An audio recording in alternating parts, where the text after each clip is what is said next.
Hey y'all, it's your girl Crystal Jim. If you are new here, I do videos about music, movies, TV shows, books, fandom culture, nostalgia content, etc.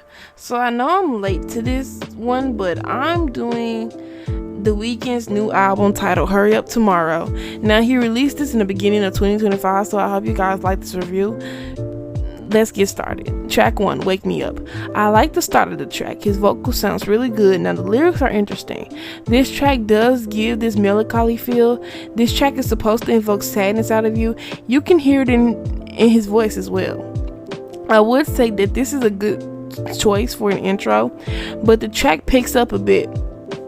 And the track, as it picks up, it kind of reminds me of Thriller by Michael Jackson based on the instrumental. Now, just because the track picks up a bit, it still has that melancholy feeling because of the lyrics that the artist is saying. This track also has a feature named Justice, but I didn't hear anybody else on this track. Maybe Justice is the feature because he sampled something from that artist.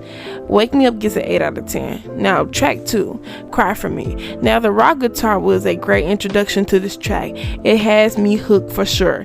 And based on the lyrics, I'm concerned for the artist. In this song, he talks about loneliness, and this was mentioned in the last track. One of the lyrics are, "In this penthouse prison, I'm alone." I'm going to assume that the message is that money doesn't bring happiness, but I'm loving this track. Cry For Me gets a 10 out of 10. Now, track 3, Sao Paulo. This track has a Spanish or a Latin feel to it. This track does sound mainstream though. This song sounds like it hit multiple charts in the music industry. The lyrics, I don't understand the lyrics because most of them are in Spanish, but the instrumental is what I like the most about the song. The Weeknd's lyrics are in English, and based on that, the song gives spiraling after dealing with loneliness. And you know what I mean when I say that. Also, Anita is the feature, and I guess she is in the chorus, or this is her sample or something, because I didn't hear any women voices or female voices. But Sao Paulo gets a 7.5 out of 10. Now, track 4, Baptized in Fear. I love his voice. Like, the lyrics have emotion to it. Based on the lyrics, I'm getting this artist is feeling some type of way about his past self. Here's some of the lyrics. I've been the chief of sin, washing my soul within. That is what I get from the lyrics, because the music that he made back then was very explicit and sexual. So maybe this artist is turning a new leaf. But I like the song. The instrumental was very nice. Baptized in Fear gets a 7.8 out of 10. Now, track 5, Open Hearts. The first thing that jumps out at me is the lyrics. Here are some of the lyrics. All the silver and gold only make my skin cold. Falling angels calling my name, but the things you say keeps me alive again. Based on these lyrics, the artist is going through some negative emotions, and this is a constant theme in his songs. I really like the instrumental as well. Open Hearts gets a 8 out of 10. Now, track 6, Opening Night. Now, I like the instrumental to this track. It got sense in that drum kit that he has in many of his songs. Now, this song is short, so I would give this song a lower score. Opening Night gets a 7.5 out of 10. Now, track 7, Reflections. I like the guitar in this track. I really like the instrumental on this track. This track does invoke some deep emotion out of me. Now, there is a call in the song, and the person is concerned for the artist, and she says she hopes that he doesn't go back to the old him. Maybe the artist is struggling with an old habit that he has recovered from. Now, Travis Scott comes into the song. Now, based on his lyrics, he sounds like a person that is okay with the things that the original artist is considering that it don't matter. The artist definitely does think money and fame doesn't stop you from being lonely. Also, Florence and the Machines is another feature on this track, but I didn't really hear them on a verse in this song, so maybe he sampled something from Florence and Machines, because some artists do be features on other artists' song because their song was sampled or something like that. But I really like Reflections. Reflections get an 8.5 out of 10 for me. Now, track 8, Enjoy the Show. I really like the chorus and the hook to this track. I really like the feature, but I'm scared for Future being on this track. And I was right. The producer knew to alter the track a bit because the instrumental does change in a way when he starts his verse, and that change to the instrumental make his verse more bearable to listen to. But I'm taking points off for him being a feature. This artist is also going through depression, and I'm saying that because of the lyrics. Here are some of the lyrics. And I'm ready, fuck it, overdose. Yeah, these songs are going to be for like a crying my eyes out playlist. Enjoy the Show gets a 7.8 out of 10. Now track 9, Giving Up on Me. I love the instrumental to this track, and these lyrics are so sad. He wanted his loved ones to let him go, and based on the lyrics, his loved ones are still fighting for him. And then the song cuts to a more upbeat part, and the lyrics say, I'll never leave you alone, over and over again. Then the artist say, it keeps calling me back, the sunshine. I can feel the warmth on my skin for the first time. So this song is displaying that the artist can feel those positive moments and positive emotions in the song, basically, and he is just pulling back from it, and the artist is fighting with himself between these negative emotions and these positive emotions, obviously. And based on this song right here, it just shows that the whole premise of the song is that he wants people to give up on him, but the loved ones around him don't want to give up on him. And this song definitely gets a 8.5 out of 10. Now track 10, I Can't Wait to Get There. This track is about the artist just expressing the real life shit he is going through. This track has some funk elements to this track, and I really like this track. And this instrumental is not even my favorite, but I love the emotions that the lyrics and the instrumental and the vocals makes together. I Can't Wait to Get There gets a 8.5 out of 10.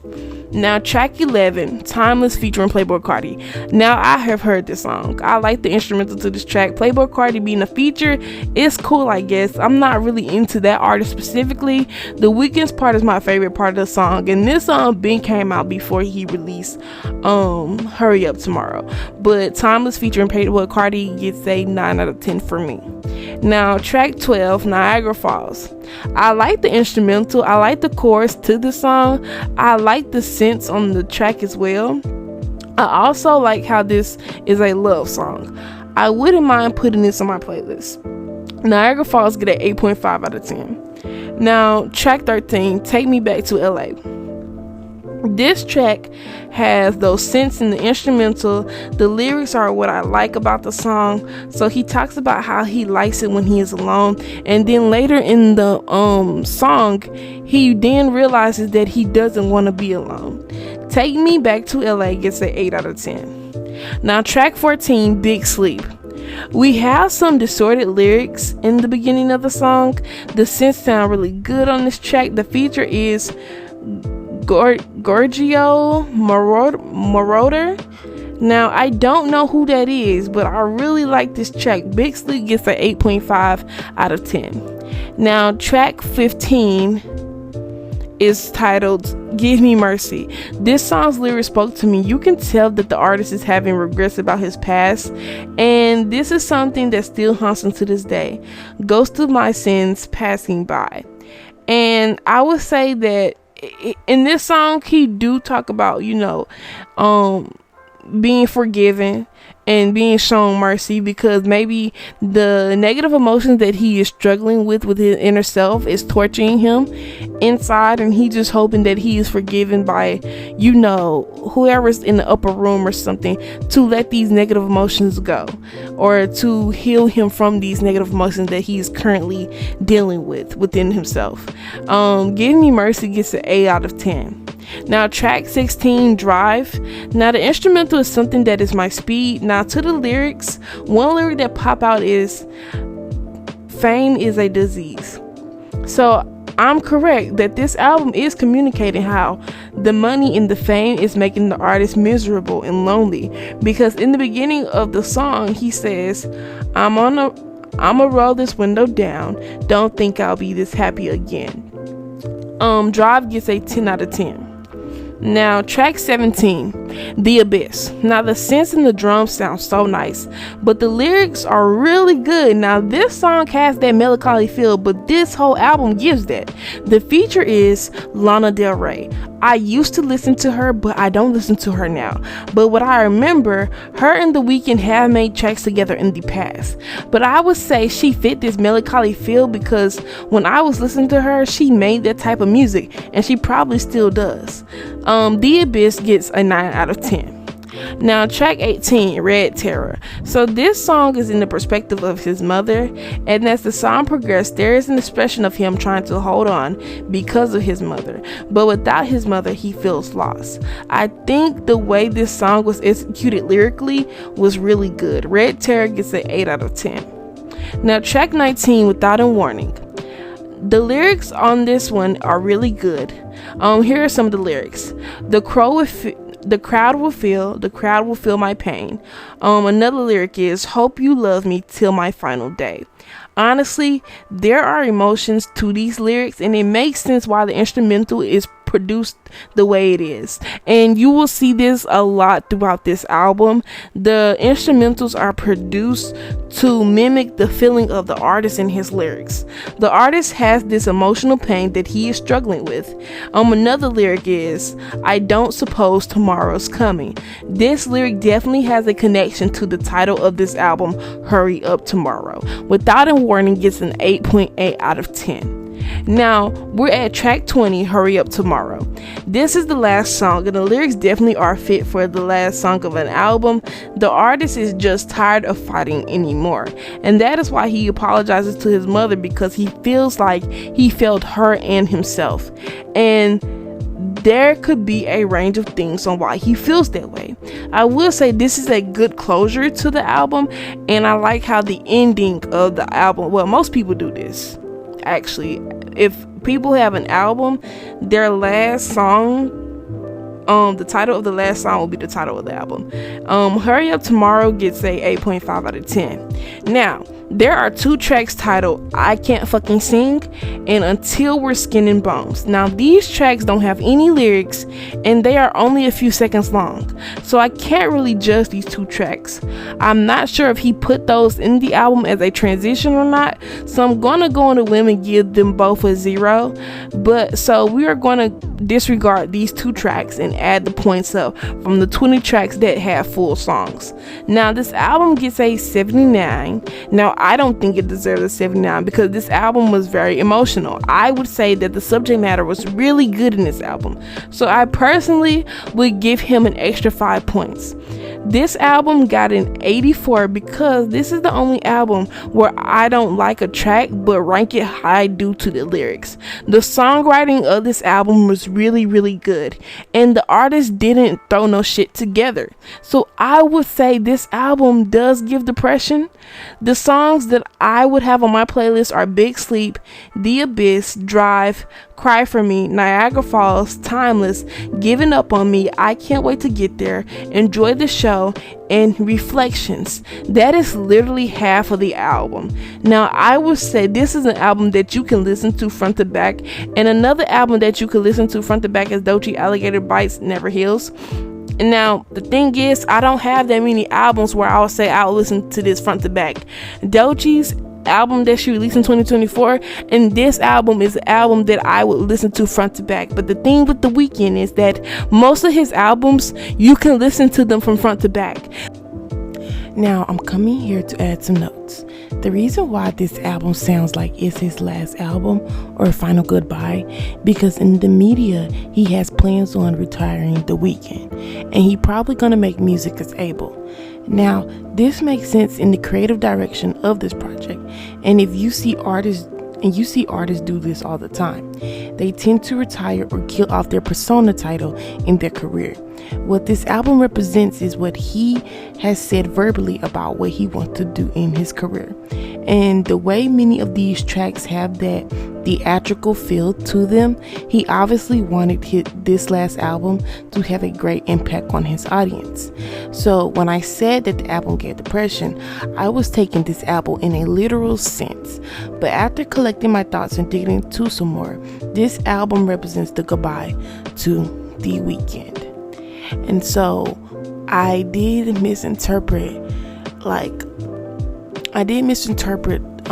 the whole entire album when I first listened to it.